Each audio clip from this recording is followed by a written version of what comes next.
Hello, music lovers! Jex Russell coming your way with something different today. That's right, I'm gonna do an artist slash band spotlight because this is a band I've been wanting to talk about for a while. Actually, this video has been floating in my head for probably about a year. I just never took the time to do it.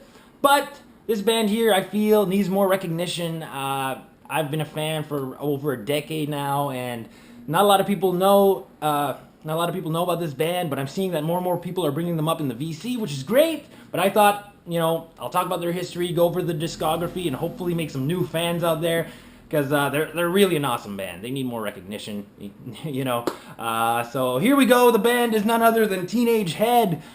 Yeah, I'll talk more about the T-shirt later. But yeah, Teenage Head from Hamilton, Ontario, right here in the Great White North. Before I get into the band, I'm just going to give you my little personal history, how I discovered the band. It's a cool little story. So picture it, Bathurst, New Brunswick, spring 2005, probably late April, early May. I'm at a pawn shop with my girlfriend at the time and her little brother. They're just kind of looking around, and I'm kind of by myself in the corner. I find this little box of cassette tapes. So I'm looking through it. Nothing's really catching my eye, but then I find this one cassette. Doesn't have a case or nothing, no cover. This is it here. Teenage Head, Some Kind of Fun.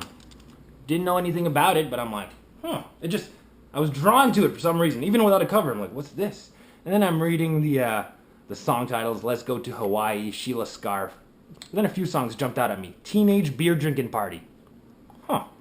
Shag Shack. I'm like, okay, this sounds funny. This sounds like it's right up my alley. I'm going to pick it up. I bought it. The rest is history. Instant fan. This is actually their third album. I didn't know that at the time, but I later discovered that this is their third album, and then I just started getting into the rest of their discography, and yeah, I was really an instant fan. So, Teenage Head, let's talk a little about them. They're from Hamilton, Ontario. They formed in 1975 when the band members attended Westdale High School. So, the band members: Frankie Venom on vocals. His real name is Frank Kerr, but his stage name was Frankie Venom. On bass, you have Steve Marshall. On guitar, Gord Lewis. And on drums, Nick Stepanitz. Not sure if I'm saying that right. Never really knew how to pronounce his name. But yeah, that's the original lineup. And that's the best lineup, if you ask me. So yeah, they formed in 1975. In 1978, they recorded their first single, Picture My Face, on Epic Records. And a year after that, in 1979, they independently released this, their debut album, Teenage Head. This to me is my favorite album. There's just something different about this one. Again, it was independently released. It's really, really, really low production, but I wouldn't have it any other way. The raw sound just makes it for me. This is actually the remastered reissue from 2005, and it is remastered, but it still sounds really cheap. But again, I like that. They had a few hits on here. Ain't Got No Sense and Picture My Face were big hits. My personal favorites are Top Down, the opening track. Just what a great way to open the album.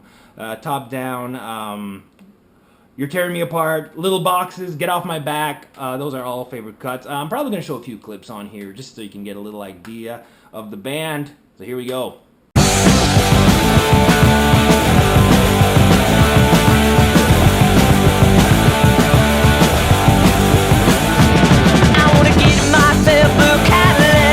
One that's really slick. Well, I'll be driving through your country. I'll be picking up body chicks. Well, top down in the sun. I wanna have fun. Well, top down. Yeah.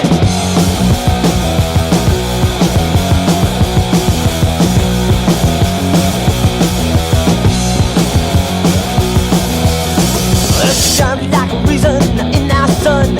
I fist it like a sore pucker up and run. Spending my money almost every week, and end up on the table like a piece of meat for alimony. Yeah, for alimony. Yeah, for alimony. Yeah, baby, alimony.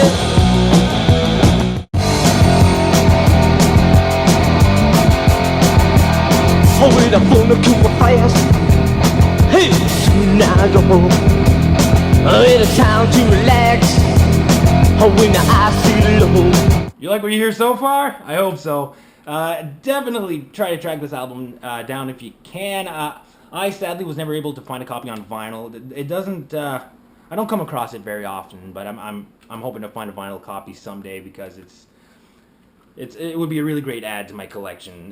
Like I said, this to me is their best album, and I recommend it to everyone.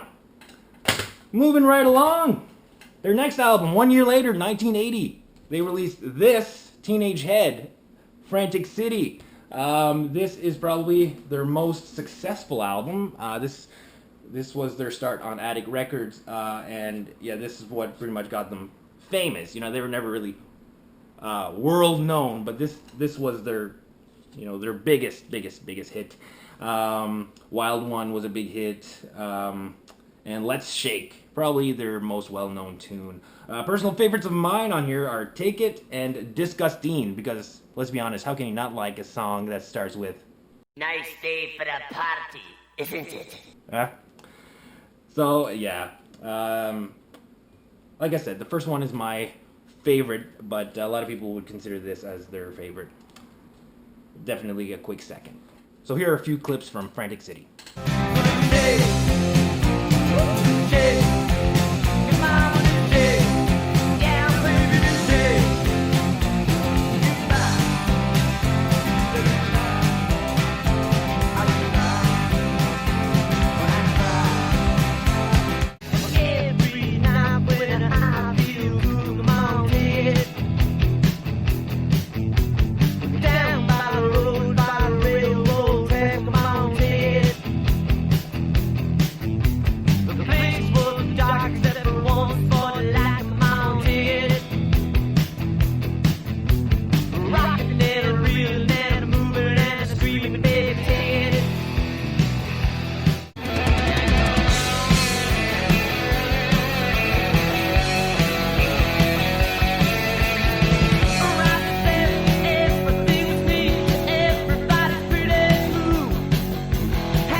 And their next album in 1982, Some Kind of Fun.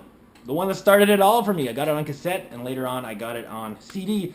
I did stumble upon it in the past on vinyl, but I never picked it up for some reason, I think, because I'm like, oh, I have the CD, but I wasn't quite the collector that I am now, but now I'm after a vinyl copy. But yes, Some Kind of Fun.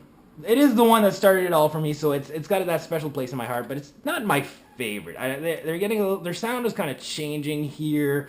It wasn't quite the garage punk rock that they were. It was just a little more rock, a little tiny hint of rockabilly almost. But it's by no means bad. I love it. Again, Shag Shack, Sick Little Man is a favorite. Sheilas Scarf, probably my favorite cut on here. Actually, let's take a listen to Sheilas Scarf.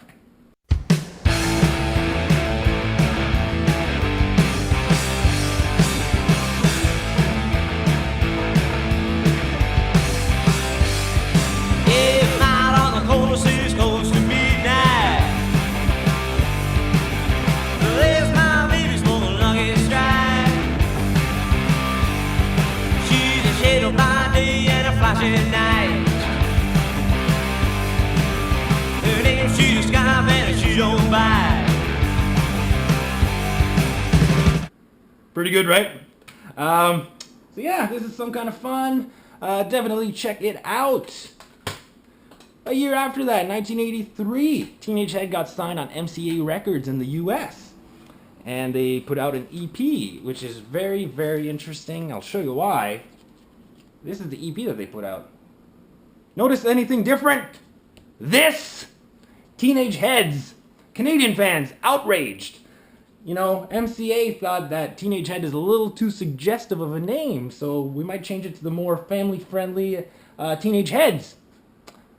Which, I don't know, I thought that was always kind of foolish, but luckily, as different as that looks, the band sounds the same, and the music here is great. This is an amazing EP.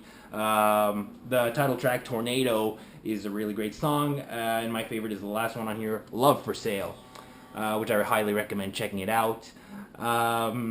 This is kind of like the end of Teenage Head for me. They had more stuff afterwards, but they had some lineup changes, and I just kind of it just wasn't the same. So I pretty much lost interest in the mid '80s Teenage Head. But they did have, before all of that, in 1984, they did release Endless Party. This is a great live compilation. This is what they were known for, their live shows. They had, they had that energy on stage, and I wish I would have seen them live. I never did, but from what I hear on here, like their live energy, their stage presence was just amazing. It wasn't quite, they couldn't reproduce that sound in the studio. It just wasn't quite the same. A lot of their hits on here: Picture My Face, Disgusting, Let's Go to Hawaii, and my personal favorite on here is the Stooges cover, Cock in My Pocket. They just do a great job with that song. So yeah, Endless Party 1984 live. And in 2007, I'm just kind of surfing on eBay one day, and I see this interesting item. Teenage Head, King Street Teddy Boys. Came out of nowhere. I never heard about this. I thought it was rare. I had to have it, so I started bidding on it. I think the starting bid was something like $30 or close to it. So I placed a bid. Someone outbids me. I bid again. Outbid again. And again. And again. After a while, I'm like, okay, I better stop. This is getting high up. So I placed a bid. I'm like, okay, that's it. I'm going to get outbid, and then I'll just back away. But I never got outbid, and I won it. And I think I was at like $70 or something. And it turns out it's a bootleg. It's not official or anything. And I was like, crap. But thinking back, no regrets, because it's a really great bootleg. I've come to love it over the years, and I'm glad it happened when it did. This was almost 10 years ago. I had the money back then. I wasn't, I didn't have as much bills to pay, or I wasn't married, and stuff like that. So I'm happy it happened when it did. So, because I find $70 for a bootleg is quite a bit, if you ask me. But this is great for a bootleg. It sounds awesome. Again, their live sound is their best. This is like the next best thing from actually seeing them live, if you ask me. And the release is really cool. Let me just give you a closer look here. So this is it here. See, not for sale. Promo use only, which I thought was interesting when I got it. But here was the really cool part that I always liked. My first color vinyl. And in the description on eBay, they described the color as Coke bottle green, which I thought was super cool. Like, it makes sense. You look at it, you're like, yeah, that's Coke bottle green. So yeah, this bootleg here, at the time I was kind of upset. I felt like I got ripped off because it's not an official release or anything, but I was younger, I didn't know the difference. But now, I'm really glad to have it. It's a great part of my Teenage Head collection, and it's got a cool little insert with kind of a history on the band. Cool pictures, So I really recommend it, even though it's not official. It's a great part of a Teenage Head collection. So there you have it, my Teenage Head collection. It's not that big, but again, they don't have that much stuff. And like I said, in the mid-'80s, there was like lineup changes. The drummer left, and it just wasn't the same. But if you want to get into Teenage Head, definitely check out those albums. Track them down. You won't regret it. They're just great party music. That's the best way I can describe it. Great Canadian party music. So thanks a lot for listening. Hope you were able to bear with me. It's incredibly hot here today. So I feel like I'm rambling on and feel like a zombie. But I hope you enjoyed it nonetheless. Please leave your comments down below. Tell me what you think. Do you know Teenage Head? Do you like them? What are your thoughts? Let me know. And as usual, peace out. Later. Alright guys, bonus footage time. I thought I'd tell you the story about the t-shirt, right? So, this is about 2007, Bathurst, New Brunswick, once again. There's this pawn shop, once again.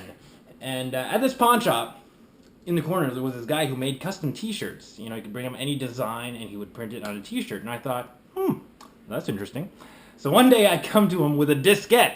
Yeah, a diskette. This is 2007. Doesn't seem like that long ago, but yeah, we were still using diskettes at the time, not USBs. So I brought him a diskette with this very picture on it, the debut album from Teenage Head, and he prints it on a t-shirt. He asks me what size, and I said small. So this is the small that I got. I don't know what it looks like on camera, but it's pretty huge. It doesn't fit like a small at all. So I never wore it that much, you know, but it's still pretty cool. I'm glad to have it, and I thought it would be perfect to wear for this video. So yeah, there you have it. Not official by any means, but still pretty freaking cool. Alright guys, thanks for watching.